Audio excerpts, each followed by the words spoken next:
Welcome to another OU Insider Under the Visor Sooners pregame podcast. My name is Brandon Drum.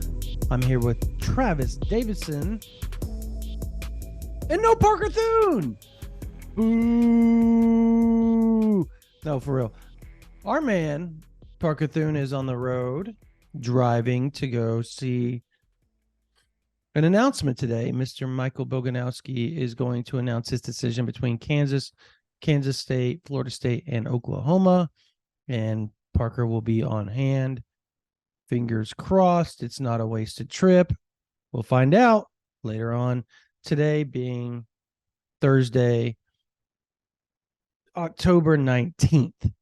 As always, this version of the OU Insider Under the Visor Sooners pregame podcast is powered by Olipop.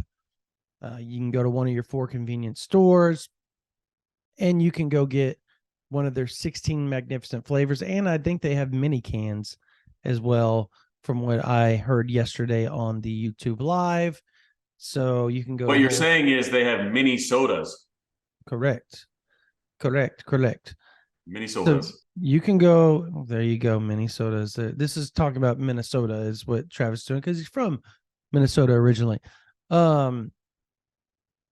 You can go to Whole Foods, Sprouts, Walmart, Target, or you can go to drinkolipop.com, type in the promo code CHAMPU20 and get 20% off your purchase of any Olipop if you want to continue to drink sodas and be healthy. All right. Bye week be damned. It's over. And OU hosts UCF. And to me, Travis, I asked this yesterday on the YouTube Live. Going to ask you as well. Are you in agreement with me that this is the best scenario for Oklahoma as far as follow-up team post-Texas to help with the lag outside of it being Oklahoma State and or probably West Virginia because of the redemption factor, or Texas Tech, or somebody that ilk that they blew the game with last year? If you could pick a perfect program, it would probably be UCF, in my opinion, as far as conference foes. You have Levy, got Dillon Gabriel, you've got the Derek LeBlanc situation, even though he is obviously sitting out this season. You have some recruiting head-to-head with Eddie Pierre-Louis. And then you've got the fact that they're a brand new foe, brand new blood coming into Norman for the first time and only time. So there's some intrigue there. Are you in agreement with all those storylines and the fact that Dillon Gabriel just got blasted by them when he left, and they took some really personal shots at him, and the fact that they wanted Jeff Lebby to be their head coach after Josh Heupel left, and they went out and hired Gus Malzahn instead? Is this not kind of a perfect storm for Lebby and Gabriel to stand up in front of the team tomorrow night when they do their team meetings and say, please go win this for us? Please. Yeah, I mean, it's, again, storylines aplenty, if you will, right? Like, that's what we were talking about. Remember when we were guessing who the SEC schedule would open up with? We're like, well, they're going to want to be big on storylines, right? Because those things sell. Those things generate content. Those things matter to a lot of the players. So when we were talking about the SEC, it was like, you got to start with the big dog of Bama, Tennessee with Heupel, South Carolina with Beamer. Obviously, Rattler's going to be gone and all that kind of stuff. But it's like, this is one of those storyline games. I mean, you had UCF people on Twitter saying, man, I can't believe we ran this guy out of town for a guy that would rather play baseball and this, that. Like, there's already some buyer's remorse when it comes to kind of the Dillon Gabriel departure, because it wasn't like, like a Caleb situation where he decommitted and they kind of waited like, okay, what's going on here? What's going to happen? Like they kind of ran him out of town a little bit. And now Dillon Gabriel tied for second in Heisman odds with J.J. McCarthy, only trailing Michael Penix Jr. Just putting together a great season. What's so funny is, Texas statistically was one of his worst games when you looked at just through the air, but it was the big moment everybody been waiting for, right? So if you're Dillon Gabriel right now, you got to be thinking, hey, this is kind of the last box I really have to check as far as like probably his own personal goals. And he's not a vindictive guy.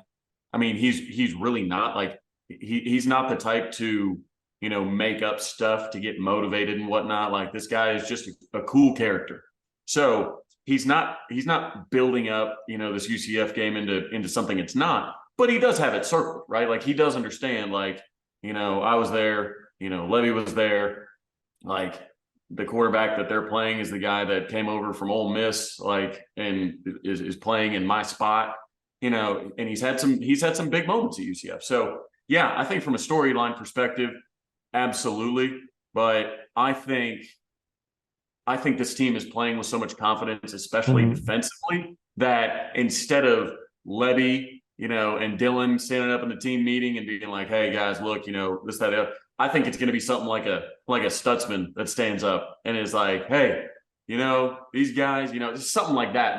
That they're not going to say it themselves." What if I told you that during the Cincinnati week, the Friday before and the night before the Tulsa game, Dillon stood up both times and said, "Please help me win this. I owe them. They beat me at UCF." What if I told you that's already been done? Now, I think the scenario, as you said, is a little different because he's not asking them to win or redemption factor for him from a previous. It's more, so I can totally see a Stutzman getting up and saying, in Oklahoma, we fear God. There's two things I know for sure. In Oklahoma, we fear God. UCF fears Oklahoma. Central Florida. He's got to say Central Florida to piss him off. Florida, University of Central Florida fears Dillon Gabriel. Totally. I hope he comes up with another speech. I don't know that he will. That's hard to come there's by. Going to be a whole series of new Danny Stutzman shirt coming out this week of just his speeches. You can collect the whole series. My kid. I purchased it for my oldest. Did you purchase one? Oh yeah, I know you can buy them in a bundle. You could get the whole quote series. Buy 7, get the 8th for free or something. That's awesome. Yeah, my oldest saw it and he was like, "Dad, can I please have it?" And I was like, "Yeah, I get, why not?" Pretty cool seeing an 11-year-old walking around with a dude smoking a cigar on the front. So I was like, "Yeah, this is probably not a good. I did not win as a parent. I'm not going to win a parent award with that one, but I didn't care. He was so excited about it, and I was like, "Yeah, why not?" Hey, 3/4 of your children now, right? You got 4. Mm-hmm. No, I got 3. 3. Do I do that? Don't you put that juju on me? Are you sure? Have you talked?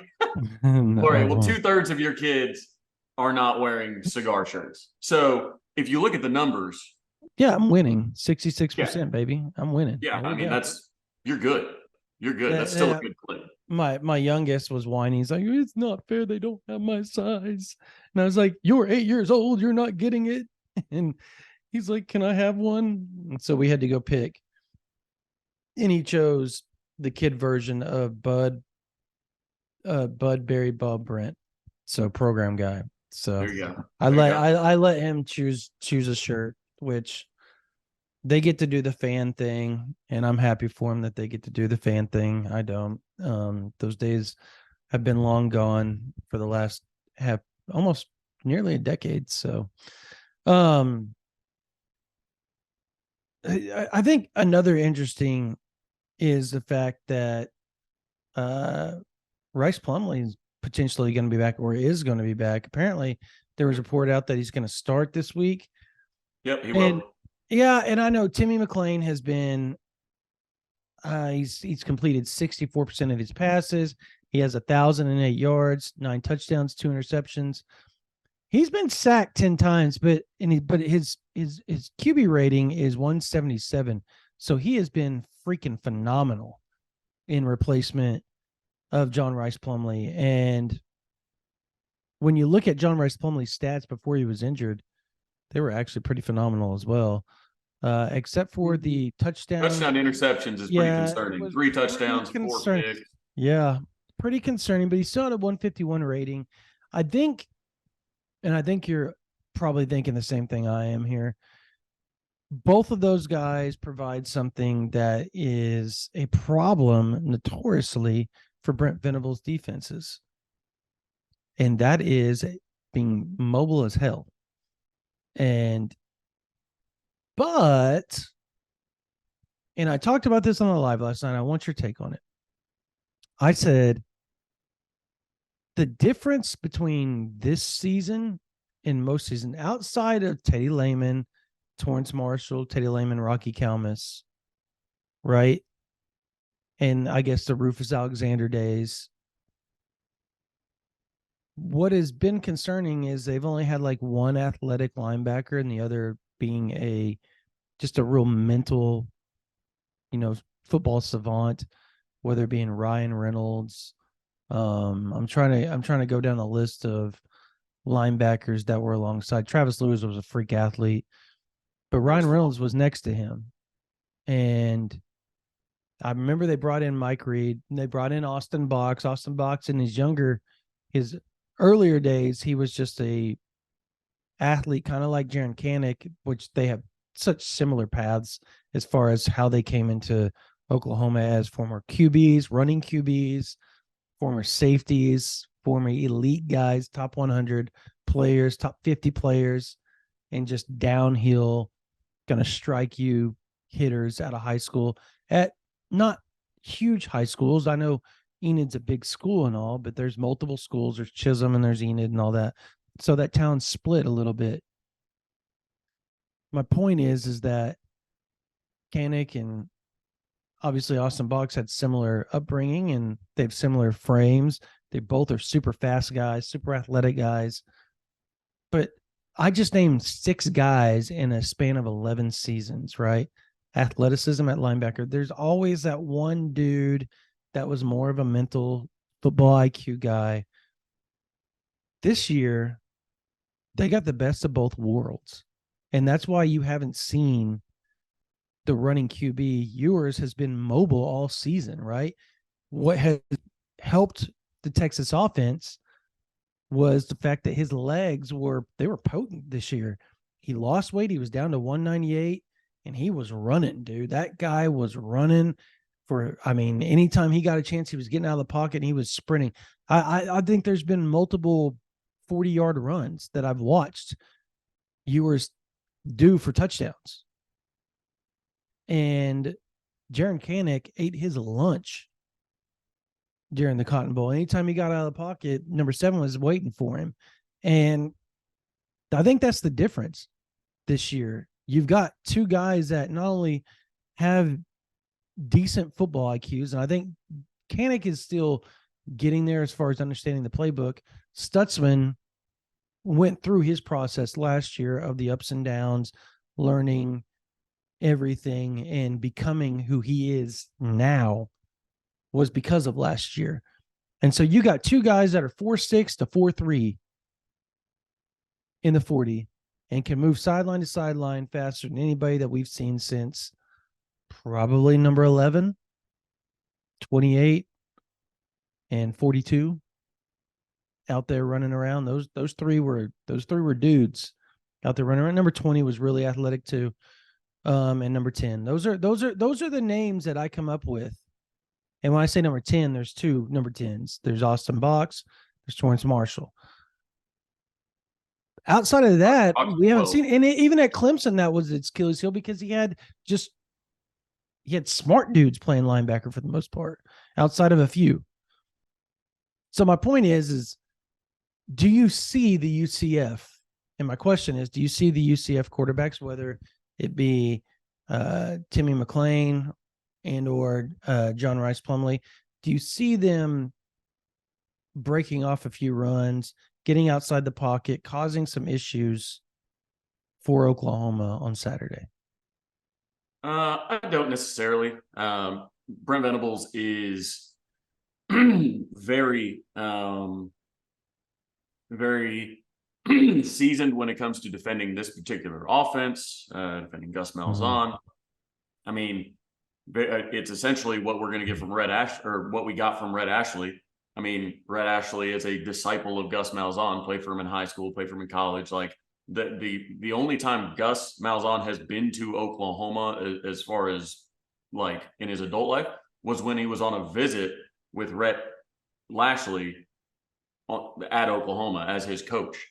So like it's that offense again, and what you see from it is trick plays, right? That's what SMU tried to do. That's what UCF's going to do. So I think if you see, him running wild, Plumlee running wild, it might be because they hit on one of their triple options, or they hit on a reverse or a throwback, across the formation, something that involves a lot of misdirection, because you bring up the speed of the linebackers, and I'm glad you did, because you couldn't be more right on that. We've got dudes back there that can get sideline to sideline. Didn't even name Kip Lewis, bro. Didn't even name Kip. Didn't Right. name Kobe. Those But dudes can ball.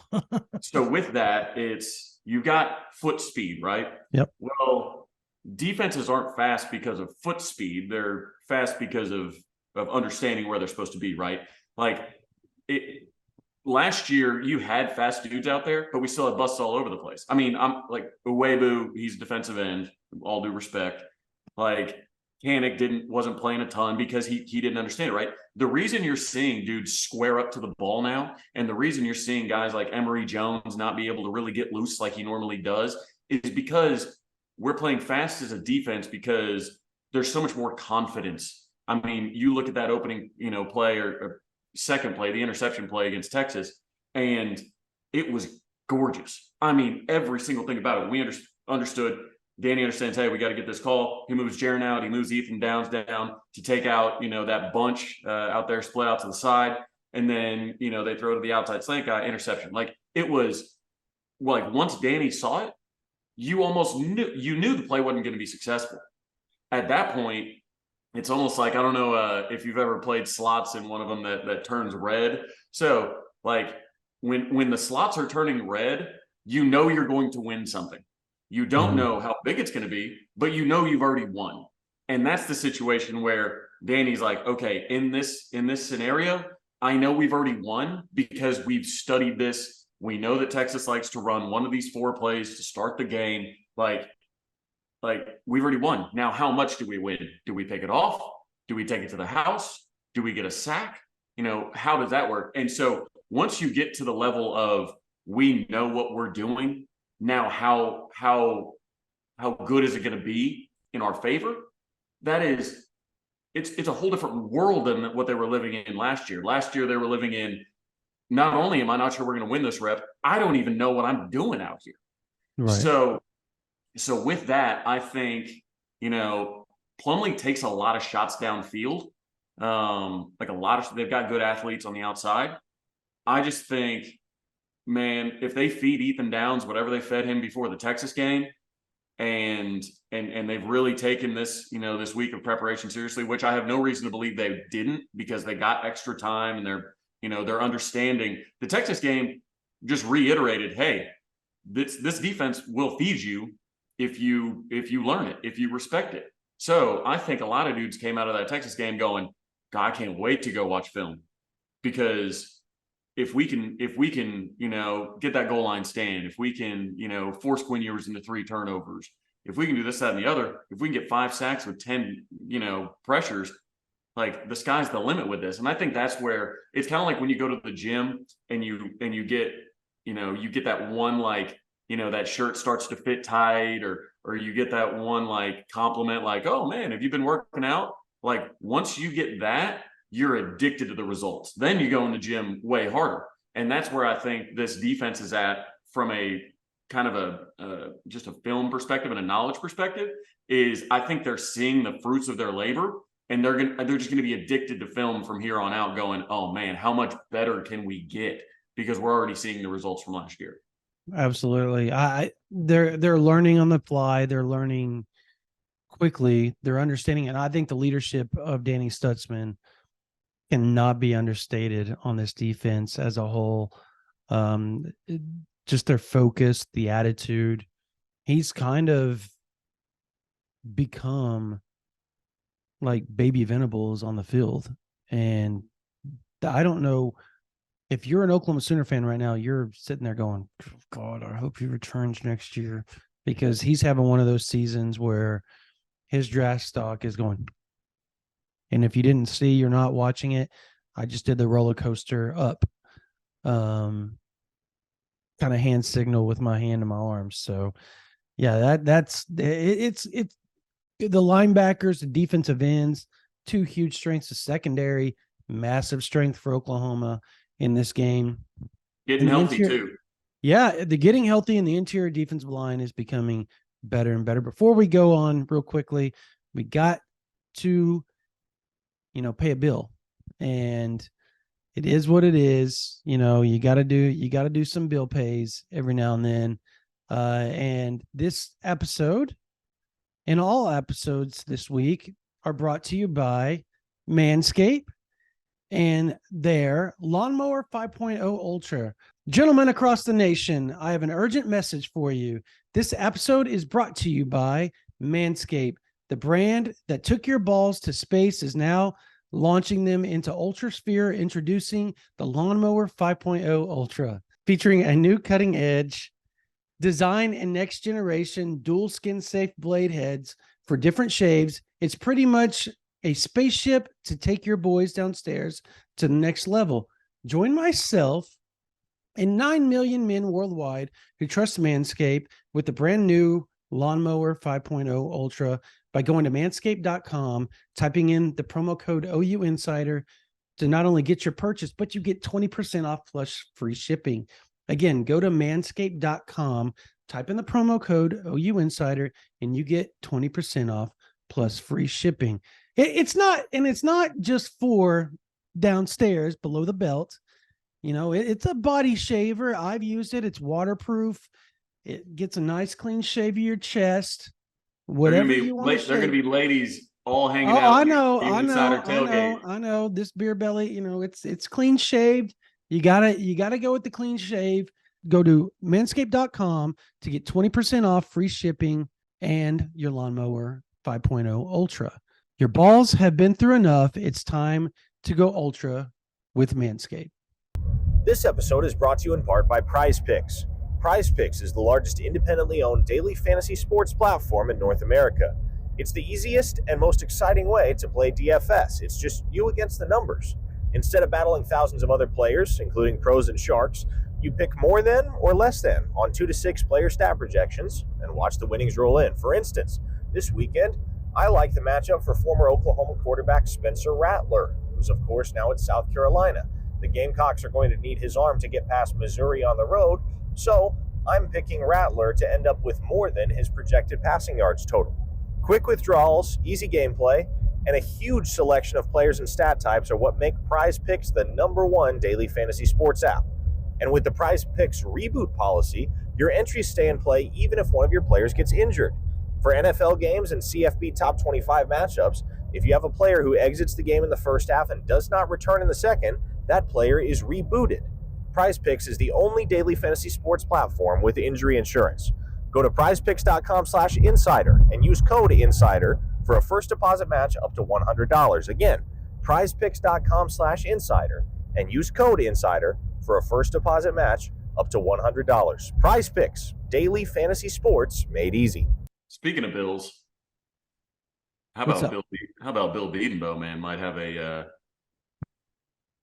good. My gosh! Well, he might have a really good month, right? Leading for Eddie Pierre-Louis, the number 26 overall player, and then leading for top 50 Rivals 100 overall player Grant Bricks right now. We don't have dates on their decision, but things are trending nicely.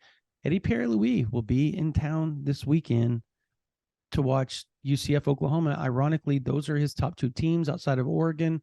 So that is something to watch there on the recruiting trail. And obviously, today being October 19th, again, there's a decision for 4-star safety Michael Boganowski. We'll be announcing later on this afternoon between Florida State Kansas State, and Oklahoma. I like Oklahoma there. Parker will be on hand. And we'll have full coverage for you on OU Insider VIP. I think Oklahoma, if they continue winning, they're going to continue to just surge in the recruiting, whether 24, 25. Things are trending nicely in the transfer portal. So this thing is not done by any stretch of the imagination. You could have between, and I wrote this the other day, 28 and probably 34, 35 guys in this class, if you count, the preferred walk-ons that are listed on the commit list. So what a nice class for Oklahoma. What a nice class. We talked about this last year. I don't know if we ever did it on any type of media publicly, but like we talked privately about, hey man, all Bates needs, all Venables needs is just some wins under their belt. And you've got defensive linemen, you got defenders, you got players from all over the country that are just waiting to see it. And once they see it, then they're going to be on board. And now that you're seeing it, especially, on the biggest stages, you sat Quinn Ewers 5 times, you get that goal line stance. Like, you start showing out in moments like that. And now where you might, obviously 24 is on the mind, but you're going to see it in that 25 class. And most importantly, maybe in the transfer portal, because Brandon, we lose a lot of dudes off that defensive front. And, as much as I like Kelvin Gilliam and Grayson Halton and these boys, and obviously the Jaden Jacksons and David Hicks and Nigel Smiths and Danny Okoye's and all these guys that we're bringing back, bringing in 24, you're going to have to go into the portal for defensive linemen. Yeah, and I know what everybody's thinking, right? Everybody's thinking, if Jimbo's out, let's go get Gabriel Brownlow Dindy. Let's go get David Hicks. Let's go get, Overton. Let's go get all and I get it, but who knows who's going to be on this roster next year on the defensive front.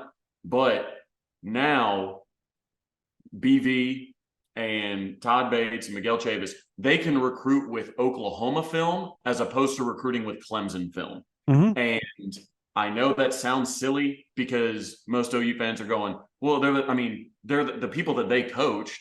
It matters. It matters to recruits to see it done in an OU uniform, because then there's no confusion about, well, maybe it was Dabo the whole time, or maybe it was, maybe it was, they just look good in the color orange, or whatever, right? When they see it done in Oklahoma, that tape just jumps off completely differently. So the transfer portal recruiting this year, I think, is going to be crazy. Yeah, it's going to be a lot easier for Oklahoma, and I think this is just the beginning of what is to come for this program. You said it. What if it's Dabo, all that. And so let's segue into that part. And the question I have for you, if Clemson loses this weekend, and I don't think Dabo's job is on the line at all, but that narrative, it flips on its head. It's already starting to kind of surge a little bit, and you hear the rumblings behind the scenes, like, what if it was Brent Venables that ran that program? Yikes. Could there be some blowback even more, and will that become a national talking point if Oklahoma starts out 7-0 and Clemson is 4-3 and once again struggling like they did last year? Yeah, Clemson has been one of the most surprising teams in the country, really. They could have 3 losses if they lose to Miami. They're unranked. The loser of that game is 4-3. So with that, it's Clemson. This is different than a Brent Venables in a year one. We're surprised that we went 6-7. Even Miami, Miami's never really been good. They've got basically a couple 30 for 30s, and they're like, oh, we're back. No, you've got first time coaches, places that have expectations. You've got even Brian Kelly, he's got a new coordinator, so it can be explained away. Dabo has national titles. They've got tons of talent. They've got the quarterback that they ran DJU off. They've got the quarterback they wanted. They've got the hot shot, Garrett Riley coordinator that was just in a national championship. They've got the Peter Woods of the world. They've got players.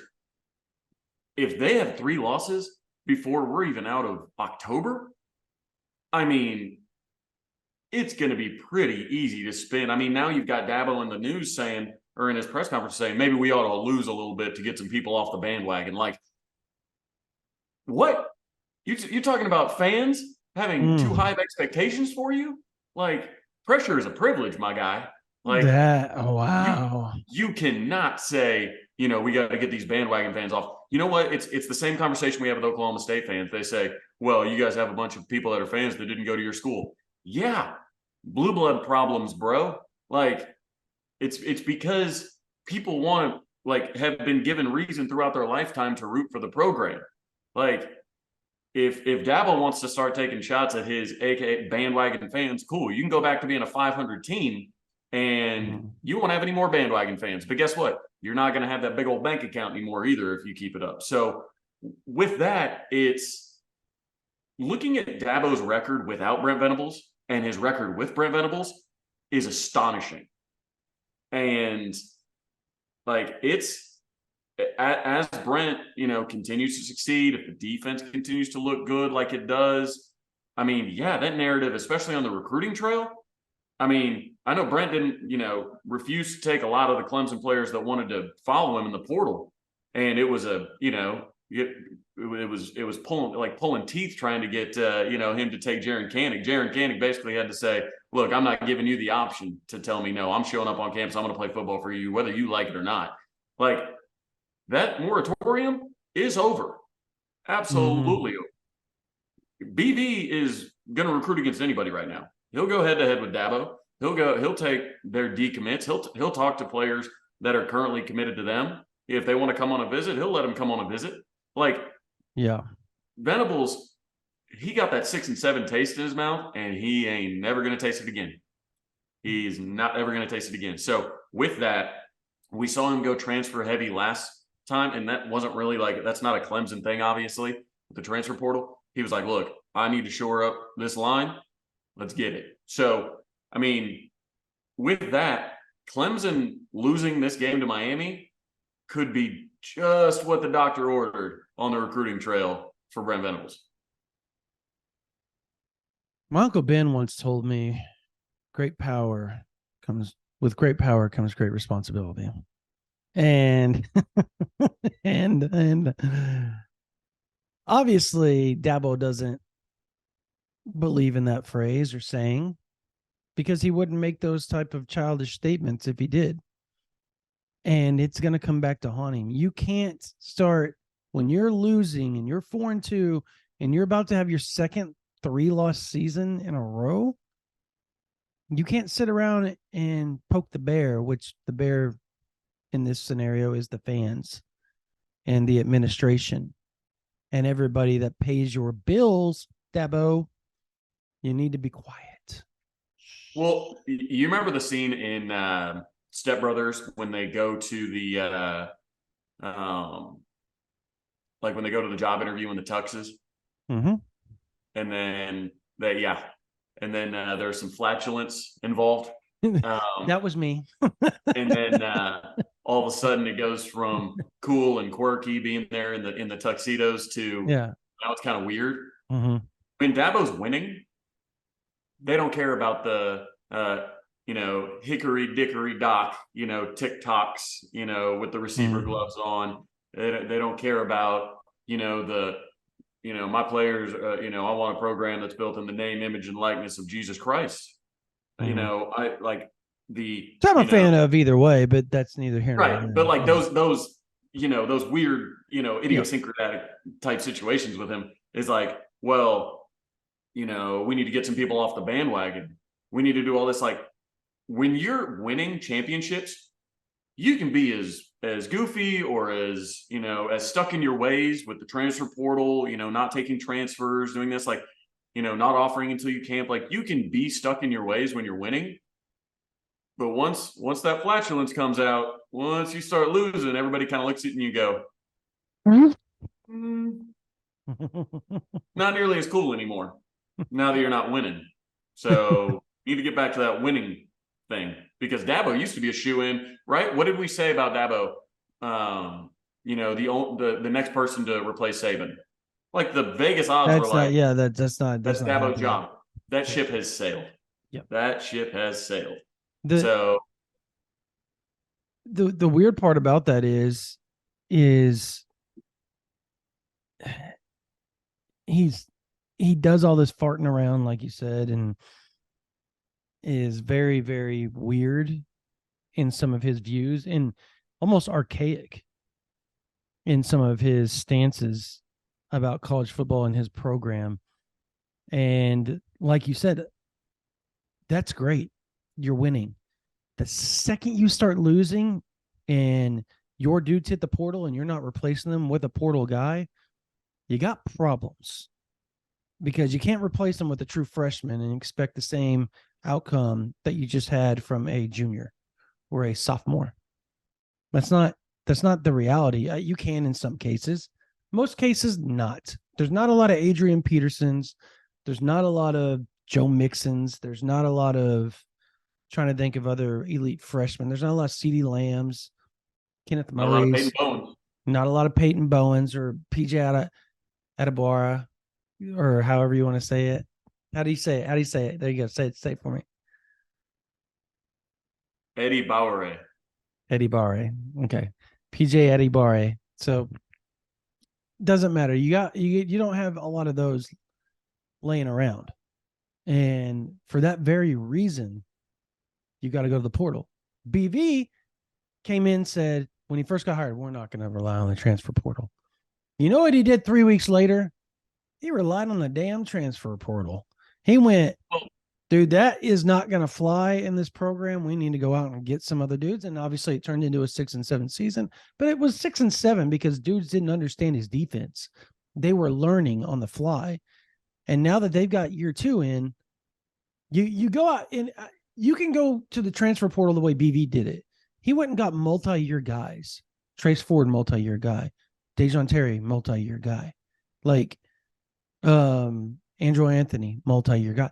Like a lot of these cats are multi-year guys. Oh, you've got some 1-year cats that are in there. But for the most part, he brought in dudes that are going to be around for 2-3 seasons. Dillon Gabriel. Like, you have to do it that way. That is how you do it. There's also a difference between, so Clemson has a good foundational structure, and part of the reason they've been able to do that is because they recruit from high school and they've got these guys for a long time. That helps the culture in building that foundation, but that's not what absolutely built the culture. You build the culture with accountability, with honesty, with tough coaching, with just all that. Like, there are certain things that build the foundation, and sure, having guys for a long time helps the foundation, but that's not what made the foundation. You know what I mean? Like Brent Venables has built a culture where you can put the right guy, the right transfer in, and he's not going to be an issue. When you listen to Caleb Schaefer speak, or Walter Rouse speak, or any of these guys, Deshaun McCullough speak, like when you listen to these guys, you're like, oh, these are great culture dudes. Like, so if you can, like, Brent Venables is finding dudes that fit his culture, where Dabo is like, these things that I'm stuck on are what make the culture. And that's not the case. That's not the case. Like, you're essentially, you're giving credit to things that built the culture that really don't have anything to do with the culture. They make it easier for people to assimilate to the culture, but BB's doing it in a smart way. He understands that the foundation of Oklahoma, and maybe it's the fact that Oklahoma is just such a stronger historical foundation than Clemson. So maybe Dabo thinks like, hey, look, like, Dabo's entire employment is basically the most successful time in Clemson's history by miles. Yep. So maybe he's thinking, look, I don't have, a blue blood, history. So maybe I have to kind of force, where I can this culture, but that's the problem. He's missing the forest for the trees. Yeah, and I think also BV understanding the culture of Oklahoma when he showed up and just adding his own little niche to it helped, because he didn't have to add a lot. Like you said, like they're blue blood. They were winning prior to him. They're going to win after him. And that's just Oklahoma football. So I think that helped BV, but at the same time, some cultural changes really were needed. And Absolutely. it took a second for him to get those kids to buy in. They pushed out the kids that weren't all in, and then brought in guys that would be, and you're seeing the fruits of those labors in the 2023 season. All right, let's predict this week's game and then this week's games in college football. Pick a few, and then we'll close this thing out. First, I want to ask you, who starts at running back? Tawee Walker. Marcus Major started against Texas. Yeah. Well, you think Tawee's the starter? I don't know. Probably not. I don't know. I don't know. I cannot pinpoint anything when it comes to the running back. I love how we're in week 8 and we're like, I don't know who's going to start. I don't think it matters, to be honest. I'm like, who cares? Well, and I think that's at that point. Yeah, I agree, because we were saying a couple weeks in, we're saying, man, when we start playing these high-end teams, we're going to need, Barnes and Sawchuk to be those dudes. Well, Tawee Walker just led the team in rushing of all running backs against Texas and picked up massive plays. I mean, that big with a minute left in the second quarter, picking that up, when he had 4 defenders right there, obviously it was a check down pass, and he gets to the sideline. But the biggest play I think that he made in that game, I mean, yeah, he scored 2 touchdowns, but the biggest play he made was after the goal line stand, when we're backed up in Texas crowd territory and we're on the half-yard line. We weren't able to get a punt off, in the first quarter. We can't run the ball all that effectively, at least up to that point with the running backs. And you're backed up on your 6-inch line, and Tawee Walker rips one off for 12 yards and gives the offense some breathing room. I just want everybody to be okay with Tawee Walker as RB1. Like we're 8 weeks in the season. Let's just be cool with it. The offense has been humming. I think in the playoffs, and I think in the Big 12 title game, you need to have some solidification at that. But they've got time between now and then to right the ship, and so at that point, that's why I'm like, well, we'll see. If they end up 11-1 this year, or they end up 12-0, and they lose the Big 12 title, they're 12-1.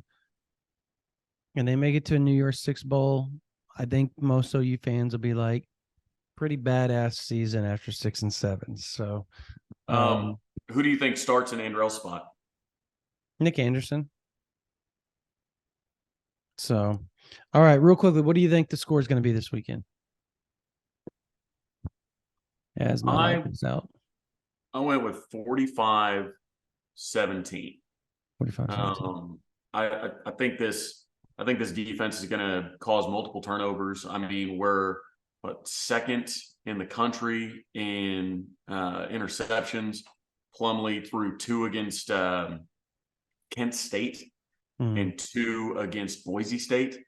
And he's willing to take risks. I think we get pressure. I think he throws off the back foot a bit, like we keep seeing in every game. And I mean, you get Kenai Walker, you get Josiah Wagner, you get them back, and you get Makari Vickers back. We're the only team in the country that has 4 defensive backs with multiple interceptions. Obviously, Billy, Key, and Kendall all have 2. Gentry has 3. So, like, when you look at that, I mean, I think we're going to turn them over. I think we're going to be stout in the red zone again. I think the red zone comes down to scheme, which you see Sark, do well from between the 20s.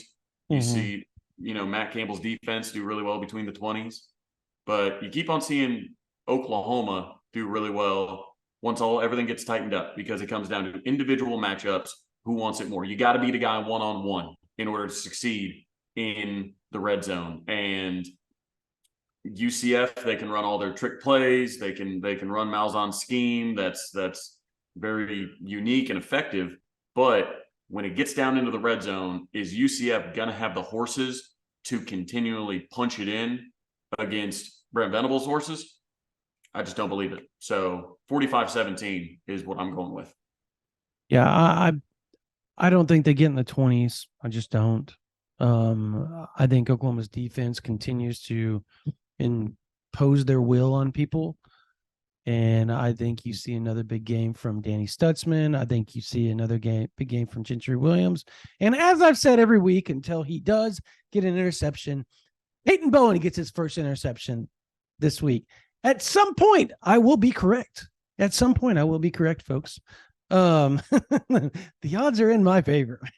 So I think, and again, like I say, once that happens, the floodgates will be open and he will be making plays. He's already making big plays and turnovers, but he will be an enforcer between him and Billy Bowman, Deshaun McCullough, Keith Lawrence, Robert Spears Jennings, and I know I'm forgetting other people, Reggie Pearson, and then obviously Woody Washington.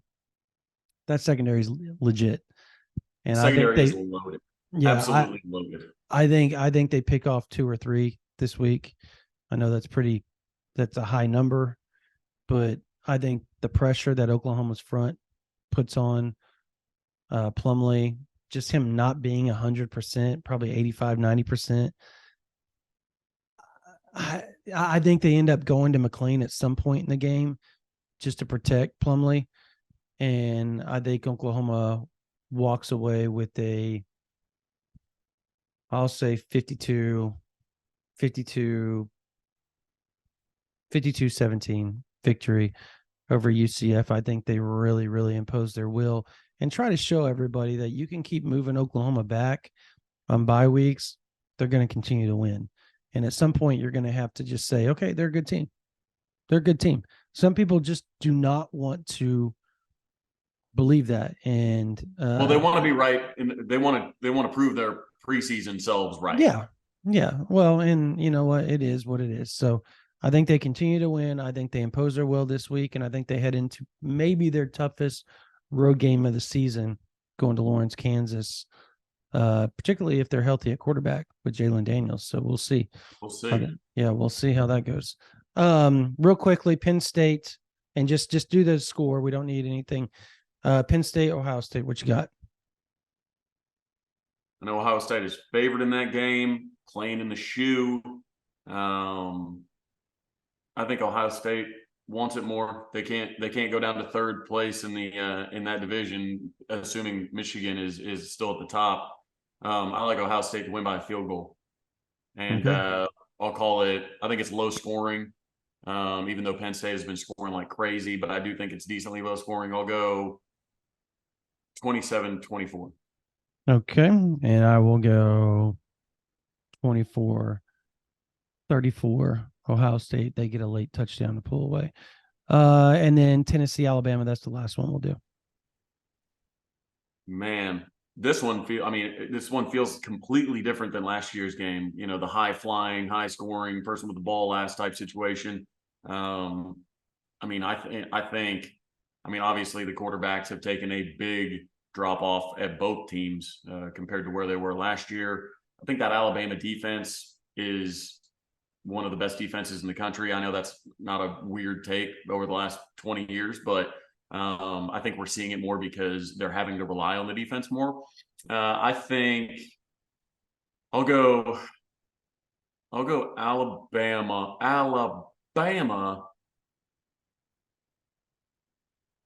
23, Tennessee 20. Okay, and I'll go 24-17 Alabama. All right, that's going to do it for this version of the OU Insider Under the Visor Sooners pregame podcast, powered by Olipop. I want to thank my man Travis Davison for coming on here once again with us. Hope you guys enjoyed it. Make sure you go to ouinsider.com, sign up for VIP access, where we will have everything for you on recruiting, team, everything. Make sure you subscribe to this channel. Make sure you go give us 5 stars on whatever podcast platform you listen to. And that's going to do it. All right. Thank you guys so much for watching this version of the OU Insider Under the Visor Sooners pregame podcast. You guys have a blessed day.